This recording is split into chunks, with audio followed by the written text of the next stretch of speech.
शमशान में राजा हरिचंद्र पहरेदारी कर रहे थे। जैसी पायल की आवाज सुनी, राजा हरिचंद्र को सोचने लगे ना जाने कौन है आधी रात के वक्त पर आया है।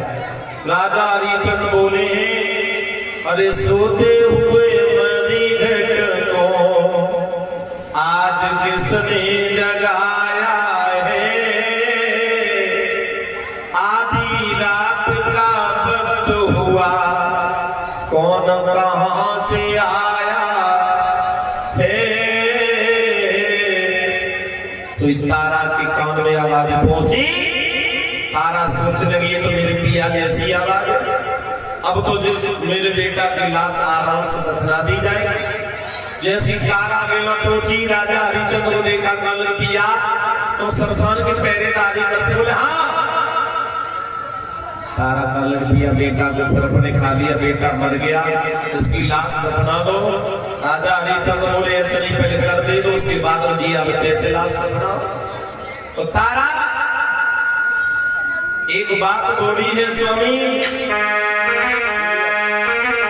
अरे मुंह पे करुणा दिमागो तुम भरतार, करुणा दिमागो तुम भरतार, अरे रुहिका सकुमार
तारा ने क्या किया, आधी साड़ी शरीर में बची को उतार के हरिचंद्र को दे दी कर में।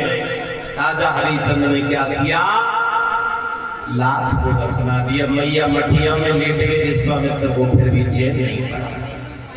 शमशान से बच्चे की लाश को निकाला, काट करके चौराहे पे डलवा दिया। मैया के ओठों से फूल लगाया, सारे नगर में हल्ला कर दिया। तो मठिया में डाहिन आ गई है, बच्चों को शमशान से निकाल करके खा रही है। बारिश समय बेटी मैया एक तो दुख की मारी थी, उस मैया को डाहिन भी बना दिया। हमारी माता बहनों से तो कोई गलती बन जाए तो कुछ लोग ये भी कहते हैं तो बहुत बड़ी डाहिन हो रही है, कहते ना, लेकिन ये गलत बात है। माता निर्माता होती है, माता जब वो पालनहार होती है, माँ हमें जन्म दे करके बड़ा भी करती है माता। अब तो लेकिन हुआ क्या, अरे एक बार कर्म में लगी बेटा सती के मठ मेरे उसे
मैया को डाहिन बना दिया। राजा हरिचंद्र को पता चल गया तो तलवार लेकर के मारने को चले, तब तक विश्वामित्र आ गए। तलवार को पकड़ लिया, कहने लगे ये तुम्हारी रानी है। तो राजा हरिचंद्र बोले सुनो कि देख लिया दुनिया का सारा नजारा, ना हम किसी के न कोई हमारा। राजा हरिचंद्र के लिए बेटा ही नहीं रहा तो रानी का क्या करे, बेटा ही नहीं। विश्वामित्र बोले बेटा को आवाज लगाओ। जैसे राजा हरिचंद्र ने आवाज लगाई तो बेटा रोहित मां पिता कहता हुआ सामने आ गया। सोई विश्वामित्र बोले राजन आज मैंने जान लिया कि वास्तव में दोनों प्राणी तीनों प्राणी सत्यवादी हो, लेकिन एक बात बताया, तारा जो थी शिव नाम का एक राजा था, उसकी पुत्र थी, ये बहुत बड़ा दानी था शिव राजा। एक बार इंद्र और चंद्रमा ने मन में विचार किया शिव राजा की परीक्षा करेंगे। तो इंद्र तो बन गया कबूतर और चंद्रमा बाज बन गया। जब दोनों पहुंच जाते हैं शिव राजा के सामने, कबूतर कह रहा है महाराज मुझे बचाओ, मुझे बताओ ये बाज नहीं छोड़ेगा।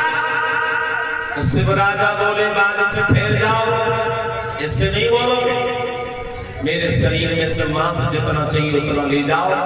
एक तरफ कबूतर को बिठा लिया, एक तरफ मांस तराजू में रखते रहे। यहाँ पर बताया कि राजा स्वयं उस तराजू में चढ़े रहे, लेकिन पीछे नहीं हटे। उन्हीं शिव राजा की पुत्री थी कौन? तारा।